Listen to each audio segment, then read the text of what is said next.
해외여행을 가는 분들이 많이 찾는 여행지가 있습니다. 여러 방송에서도 많이 소개가 되어서 사람들이 한 번쯤은 가보고 싶어하는 그런 곳이 되었습니다.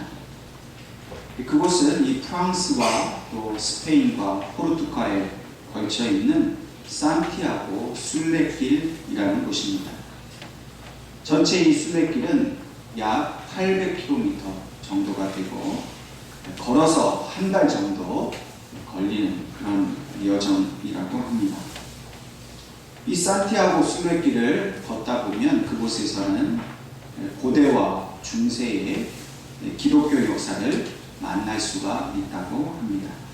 또 이 남부 프랑스와 또 스페인의 아름다운 자연 풍경을 직접 발로 걸어가면서 체험할 수 있는 그런 매력이 있는 곳입니다. 이 산티아고 순례길이 이 많은 사람들에게 알려지게 된 계기가 있습니다. 이 파울로 코엘료라는 유명한 작가의 책인 이 순례자라는 책에 이 산티아고 길이 배경이 되면서부터 전 세계 사람들에게 급격하게 이 산티아고 순례길이 알려졌습니다. 이 책에서 이 코엘료라는 작가는 1986년 이 산티아고 순례길을 걸으면서 그곳에서 얻은 이 경이로운 체험과 또 영적인 깨달음에 대해서 자세하게 이야기하고 있습니다. 그리고 결론적으로는 진리라는 것은 평범한 사람들의 그 살아가는 길 위에 있었다라는 것을 수많은 사람들에게 알려주었습니다. 이 산티아고 순례길을 걷는 사람들은 단지 좋은 풍경을 구경하기 위해서 그 길을 걷는 것이 아닙니다. 좋은 호텔에서 또 좋은 음식을 먹고 마시며 쉬기 위해서 그곳을 가는 것이 아닙니다. 이 순례길을 걷는 사람들은 비록 몸은 피곤하고 불편한 일들이 그곳에 많이 있지만 그러나 자신의 마음을 비우고 또 자기 자신의 또 다른 내면을 되돌아보고 자기 인생에 어떤 해답을 찾고자 하는 그런 특별한 목적을 가지고 그 순례길을 걸어가고 있는 것입니다. 특별히 이 산티아고 순례길을 찾는 많은 동양인들 중에서 가장 많은 나라의 사람이 바로 한국 사람이라고 합니다. 우리 한국 사람들이 평생에 그 하던 일을 마친 이 은퇴자들이나 또 새로운 인생을 시작하고 준비하는 젊은 청년들이 특별히 이곳을 많이 찾는다고 합니다. 또한 이러저러한 문제들을 가진 다양한 연령층의 우리 한국 사람들이 매년 이 산티아고 길을 많이 찾고 있습니다. 왜 이렇게 우리 한국 사람들이 이 산티아고 길을 찾을까 생각해 보면 어찌 보면 그만큼 우리 한국 사회가 바쁘고 분주하고 복잡한 인생을 살아가거나 하기 때문이 아닌가 싶습니다. 경쟁이 심하고 치열한 삶의 현장에서 살아가다 보니 뭔가 좀 여유가 있고 좀 마음을 편히 놓을 수 있는 곳을 동경하고 찾고 있지 않은가 싶습니다. 그래서 잠시라도 생각할 수 있는 여유와 혼자만의 시간을 가지고 싶은 사람들이 이 산티아고 순례길을 많이 찾고 있는 것입니다. 이처럼 사람들은 이 순례길을 걸어가면서 진리를 얻기 원합니다. 자신의 인생의 문제에 해답을 얻기를 원합니다. 뭔가 자기 삶의 방향을 좀 설정하고 좀 더 잘 살아갈 수 있는 힘과 어떤 에너지를 얻기를 원합니다. 우리나라에도 이 산티아고 순례길을 본받아서 지리산의 둘레길, 또 제주도의 올레길, 각 지방마다 그렇게 걸을 수 있는 그런 길들을 많이 만들었습니다. 그래서 이 뭐 꼭 해외로 나가지 않아도 국내에서도 얼마든지 걸으면서 생각할 수 있는 그런 곳이 많아졌죠. 그러나 이 산티아고 길을 걷든지 뭐 올레길을 둘레길을 걸어가든지 간에 오늘 우리가 살아가는 인생길에서 우리는 진리를 찾아야 하고 또 인생의 그 문제의 해답을 구하며 걸어가야 하는 것입니다. 어찌 보면 우리는 세상에 혼자 버려진 것 같고 또 외롭고 고단한 순례길을 걸어가는 것, 그것이 우리의 인생이로 보입니다. 그런데 이 순례길에서 우리가 발견한 것이 무엇입니까? 코엘료라는 작가는 평범한 속에서 진리를 찾았다고 말했습니다. 많은 사람들이 그 순례길을 걸으며 자기의 내면 속에 있는 또 다른 자신을 만나려고 그 길을 떠납니다. 지금 자기가 살아온 세상이 아니라 전혀 다른 새로운 세상을 만나기 위해서 그 길을 걸어가고 있습니다. 그러나 오늘 우리가 걸어가고 있는 이 순례길은 이 세상 사람들과는 전혀 다른 길입니다. 우리가 걸어가는 순례길에는 우리가 내 속에 있는 또 다른 나를 만나는 것이 아니라 본문의 말씀처럼 우리는 이 길을 걸어가면서 하나님을 만나는 것입니다. 우리가 걸어가고 있는 이 믿음의 순례길의 그 본질은 항상 하나님이 그곳에 계시며 우리가 어떠한 힘들고 어려운 순간에도 그 하나님을 만나야만 우리의 이 믿음의 순례길은 완성이 된다는 것입니다. 오늘 본문의 말씀은 순례자의 시편입니다. 본문을 지은 이 시편 기자가 구체적으로 누구인지는 분명히 밝혀지지 않았습니다. 그러나 이 내용을 살펴보건대 이 시편을 지은 그 순례자는 아주 먼 곳에서부터 예루살렘 성전을 향해 순례길을 떠나온 것입니다. 그의 순례길은 결코 쉽지 않았습니다. 어렵고 힘든 길이었습니다. 이스라엘 땅은 본래 척박하고 또 그곳에는 그런 풍성함을 기대할 수 없는 그런 메마른 광야입니다. 그 어렵고 힘든 길을 이 순례자는 한 걸음 한 걸음 걸으면서 오직 예루살렘 성전을 향해서 그가 그 길을 걸어온 것입니다. 그가 예루살렘 성전만을 바라보고 온 이유가 무엇입니까? 그 성전에서 하나님 앞에 자기의 모든 문제를 내려놓고 기도하기를 원했고 자기 삶 전부를 들여서 하나님 앞에 찬양하고 예배하기 위해서 그 한 가지 목적만을 위해서 순례자는 이 어려운 순례길을 걸어올 수가 있었습니다. 이제 곧 예루살렘에 도착하기 바로 그 직전에 이 시편 기자는 1절 말씀이 내가 산을 향하여 눈을 들이라 그렇게 노래하고 있습니다. 힘든 순례길을 거의 다 마치고 이제 눈을 들어보니 자신의 눈에 보여진 것이 있습니다. 그것이 바로 산입니다. 이 산은 이 예루살렘 남쪽에 있는 시온산을 말합니다. 시온산은 하나님께서 임재하는 곳으로 이스라엘 백성들에게 여겨지는 곳입니다. 아주 거룩하고 신령한 곳입니다. 순례자는 그 시온산을 바라보면서 이제 하나님의 임재에 자신이 매우 가깝게 다가왔다는 것을 깨닫습니다. 그리고 그곳에서 자신이 품어왔던 그 인생의 질문을 던집니다. 나의 도움이 어디서 올까? 다시 말해서 누가 나를 도와줄 수 있을 것인가? 스스로의 질문을 하고 있지만 사실은 이 질문은 탄식에 가깝습니다. 아무리 둘러보아도 나를 도와줄 사람 아무도 없는데 과연 누가 나를 도와줄 것인가? 답답하고 고통스러운 마음으로 이 질문을 던지고 있습니다. 순례자는 분명히 해결되지 않은 자신의 인생의 문제를 가지고 이 예루살렘 성전을 향해서 순례길을 떠나온 것이 분명해 보입니다.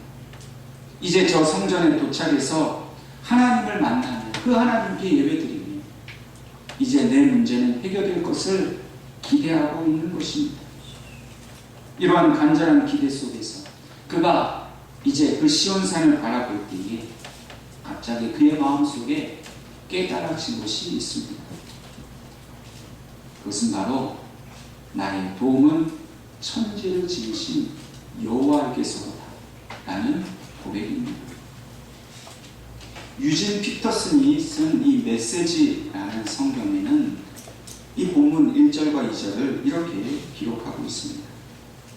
눈을 들어 산을 보내 산이 내게 힘이 되어줄까?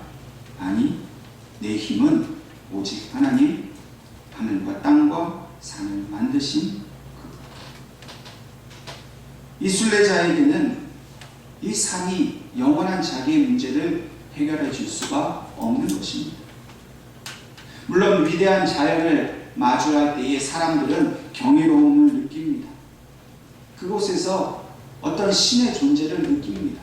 그러나 단지 느낄 뿐이지 그 신이 바로 하나님이신 것을 알고 그 하나님을 찾아가지 않습니다.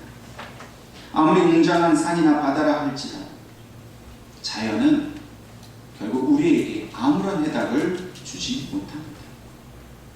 오히려 우리는 그 거대한 자연 앞에서 더욱 초라해지고 무기력한 우리를 발견할 뿐입니다.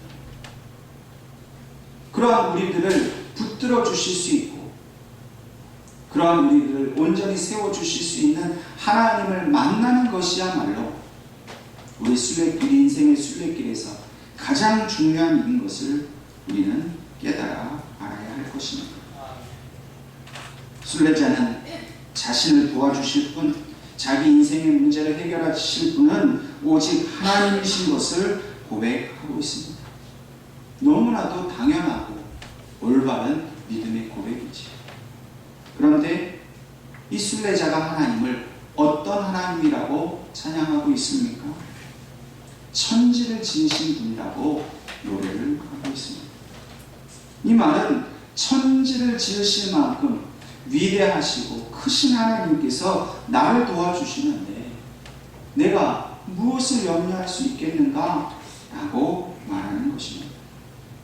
아무리 산이 높고 바다가 깊다 하더라도 그래서 그 자연 앞에서 우리가 두려움을 느낀다 하더라도 그 산과 바다는 하나님이 지으신 창조물에 비하면 지극히 작은 일부분에 지나지 않습니다.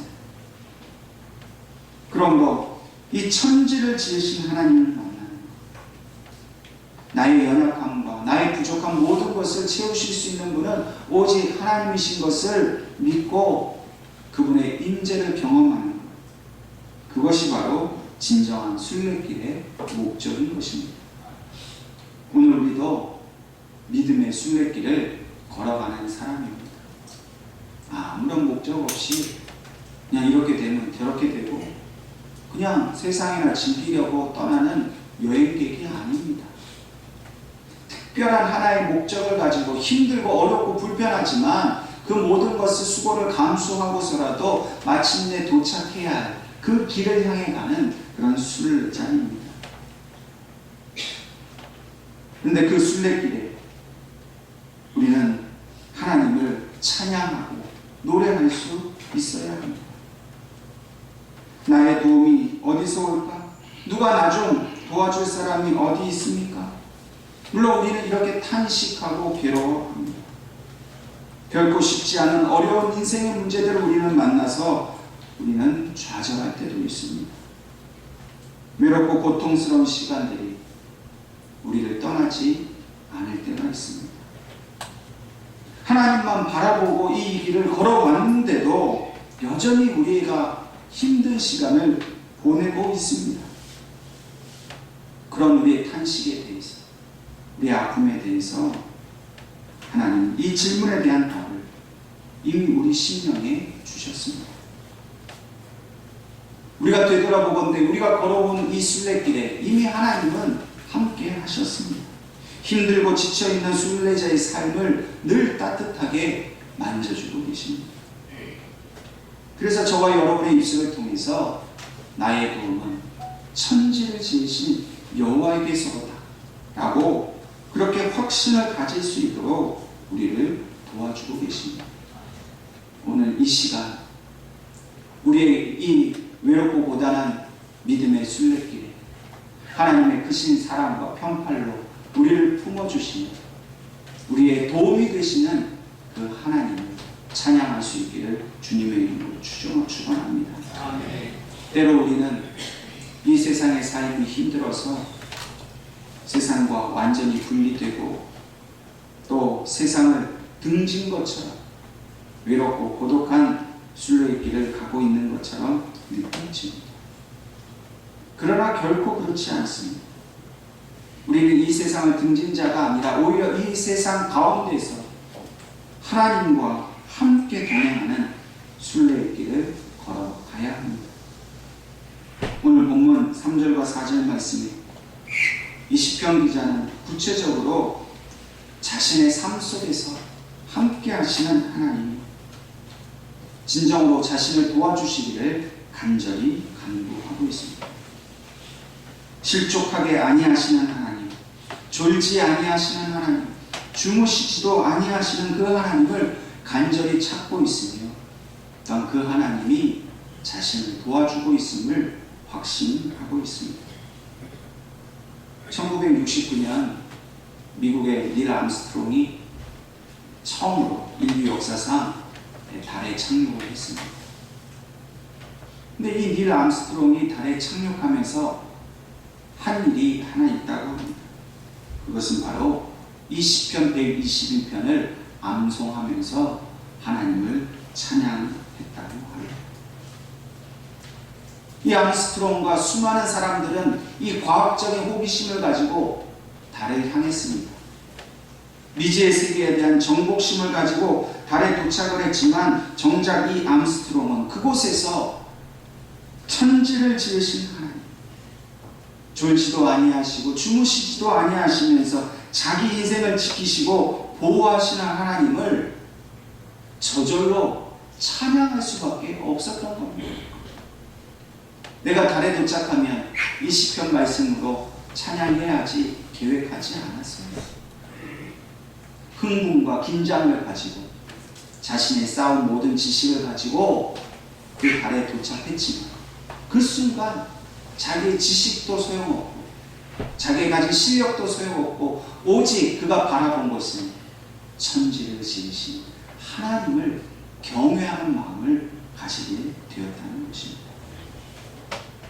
오늘 저와 여러분의 인생에도 비록 어렵고 힘든 일, 또 넘어지고 자빠질 일이 수도 없이 널렸지만 그러나 우리가 바라보아야 할 것은 천지를 지으시고 우리 인생을 보호하시는 하나님의 사랑이 늘 우리를 떠나지 아니하고 곁에 계신다는 사실을 분명히 믿고 그 믿음 앞에 순종할 수 있기를 간절히 바랍니다. 이스라엘 땅은 원래 바위가 덮여있는 그런 산지입니다. 이스라엘은 우리나라처럼 이렇게 나무가 풍요로운 그런 산이 있는 곳이 아니라 어디를 보아도 돌산밖에 없는 아주 메마르고 척박한 그런 곳입니다. 그래서 사람들이 길을 걸으려면 할 수 없이 이 바위 위를 지나서 걸어갈 수밖에 없습니다. 사방천지가 이 바위밖에 없는 곳입니다. 그러다 보니 이 바위 위를 지나갈 때 순간 잘못하면 발목이 접질리기도 하고 또 실족해서 그 바위에서 넘어지는 일이 너무나도 흔하게 일상적으로 일어나는 곳이 바로 이 이스라엘 광야입니다. 순례자는 하나님께서 자신의 일상 속에서 그 흔히 일어나고 있는 그 실족하게 하는 일이 하나님께는 결코 있지 않다라고 그는 하나님께 찬양하고 있습니다. 오늘 우리도 실족할 일이 얼마나 많습니까? 그저 일상의 작은 일에서도 내가 실수하기도 하고 그래서 넘어지고 부끄러운 일을 당하기도 합니다. 그때마다 자책하는 마음으로 나 자신을 나무라기도 하고, 또는 다른 사람에게 그 책임을 전가해서 남을 탓하고 그렇게 괴롭히는 일들이 얼마나 많이 있습니까? 그러나 그때마다 그 마음을 살피시고 위로해 주시는 하나님을 우리가 바라보아야 될 줄로 믿습니다. 하나님은 다시는 우리가 실족하지 아니하도록 우리를 붙들어 주시는 분입니다. 우리가 일상 속에서 그 하나님을 의지하는 마음을 가지고 아주 작은 일이라도 하나님께 맡기고 기도하는 그런 태도를 가질 때 하나님은 반드시 우리를 넘어지지 않도록 그 능력의 팔로 붙들어 주시는 겁니다.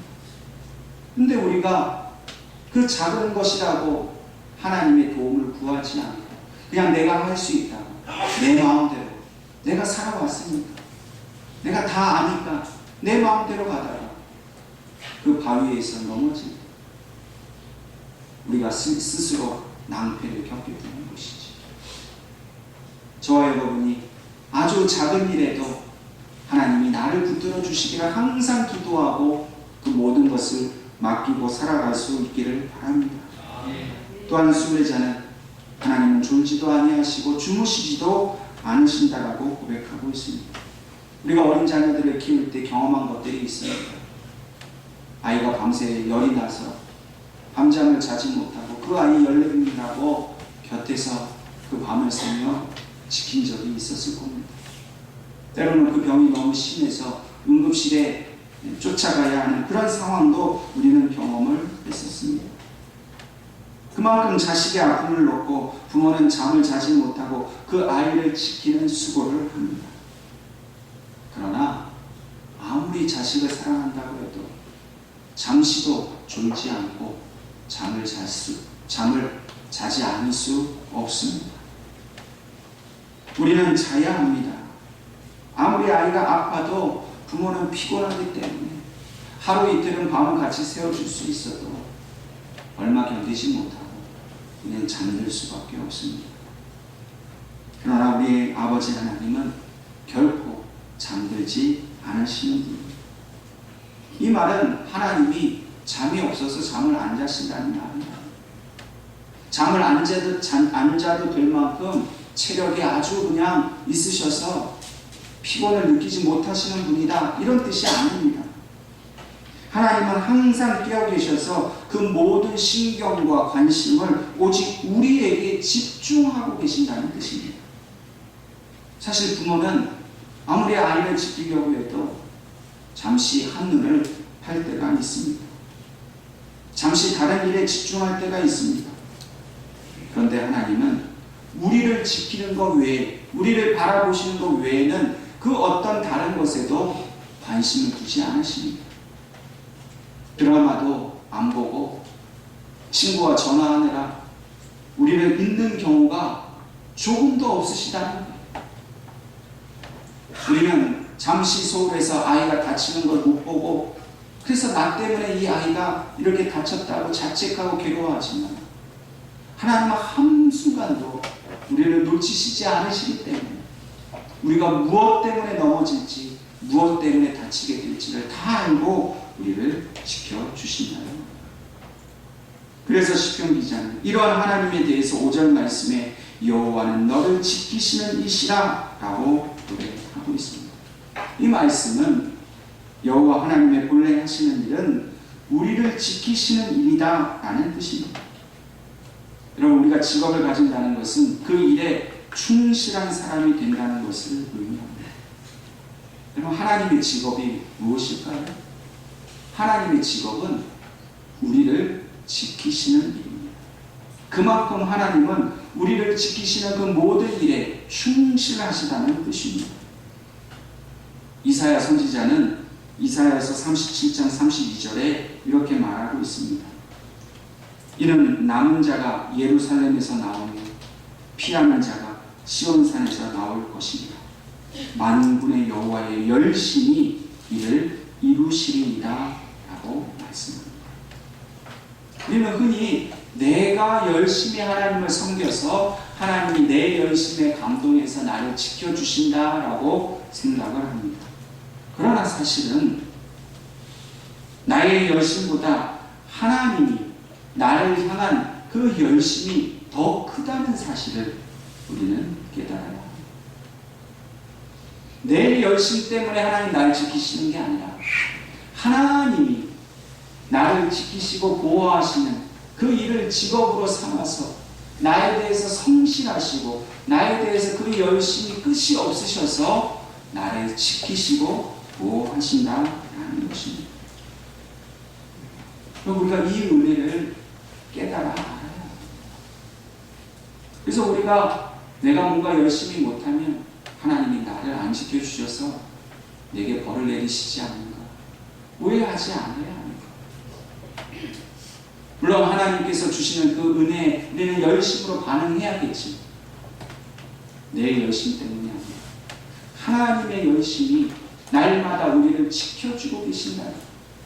때론 내가 불성실하고 때론 내가 하나님 앞에 믿음으로 못 나가지만 그러나 하나님은 절대로 우리를 외면하거나 내버려 두시지 않고 그때라도 하나님은 열심으로 우리를 지켜주신다는 사실을 기억해야 합니다.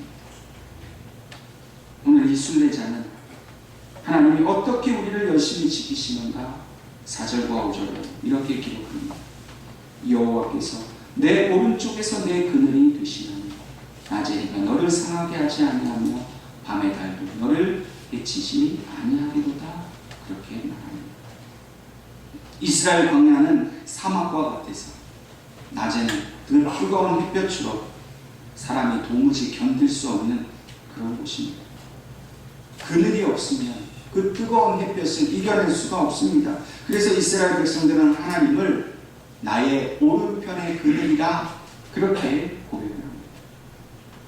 이 오른편이라는 곳은 하나님의 임재를 상징하는 곳입니다. 그래서 이스라엘 사람들에게 있어서 이 그늘은 단지 햇볕을 가리는 그런 쉴 곳이 아니라 하나님이 임재하셔서 보호하시는 그런 곳이도 여겨지는 것입니다.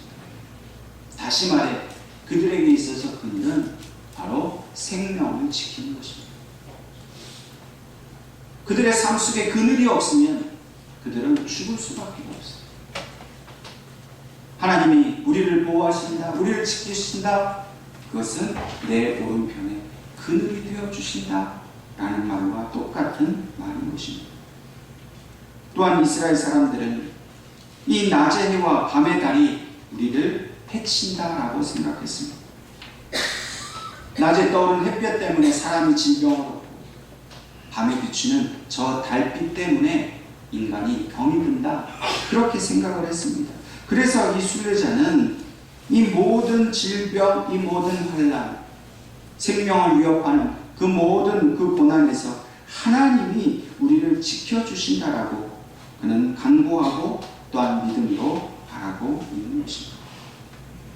그리고 마지막으로 하나님은 그 모든 환난을 연기하시고 우리의 영혼을 지키시며 우리의 모든 출입을 지키신다고 고백하고 있습니다.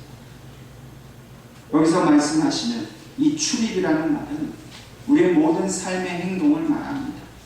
아침에 눈을 떠서 호흡하고 일어나고 사람을 만나고 일어나고 밤에 잠자리에 들기까지의 모든 행동을 바로 출입이라고 말합니다. 심지어는 밤에 잠을 자는 동안에도 하나님이 그 출입을 지켜주시리라 말합니다. 신명기 말씀에 우리가 들어가도 복을 받고 나가도 복을 받는다고 하지 않습니다.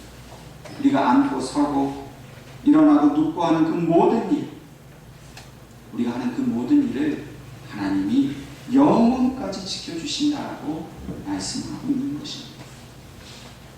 하나님은 어쩔 때는 나에게 있고 또 어떤 경우엔 나를 떠나시고 그렇게 하시는 분이 아닙니다. 예배 드릴 때만 오시고 내가 딴짓할 때는 외면하시는 그런 분이 아닙니다. 우리가 살아가고 있는 모든 삶, 모든 순간, 그 모든 장소마다 온전히 함께하고 계십니다. 가정에, 학교에, 직장에, 그리고 그곳에서 우리의 그늘이 되어주십니다. 하나님은 잠시도 나를 떠난 적도 없으시고 이 옷이 내 몸에 항상 함께 있는 것처럼 하나님은 나를 한 번도 떠난 적 없이 나와 함께 하십니다. 우리는 비록 이 땅 위에 순례자, 나그네이지만은 이 세상과 분리된 사람들이 아닙니다. 우리는 더욱 세상에서 치열하게 살아가는 그런 사람들입니다. 그리고 그 치열한 삶 속에서 이 세상을 사랑하시기 때문에 자기 아들의 생명까지도 주신 하나님의 사랑 속에서 살아가는 사람들입니다. 하나님은 우리가 살아가는 이 세상을 사랑하십니다. 비록 죄악과 사망이 가득한 세상이지만 하나님은 이 세상을 사랑하셨기에 천지를 창조하셨고 지금도 이 세상을 사랑하고 계십니다. 우리를 매 순간순간 지켜주심으로써 우리에게 대한 하나님의 사랑을 우리에게 보여주십니다. 그러므로 이 사랑을 받은 우리도 이 세상을 사랑하면서 묵묵히 순례의 길을 걸어가야 합니다.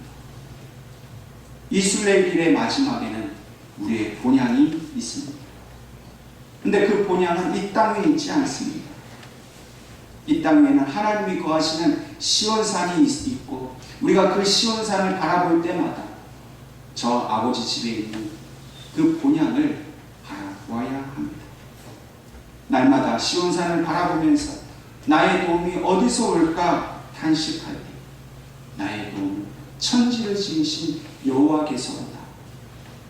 그 믿음의 확신의 고백을 하면서 우리 인생길에 늘 함께 하시는 아버지의 사랑을 경험하는 믿음으로 그 길을 갈 수 있기를 주님의 이름으로 축원합니다. 아멘.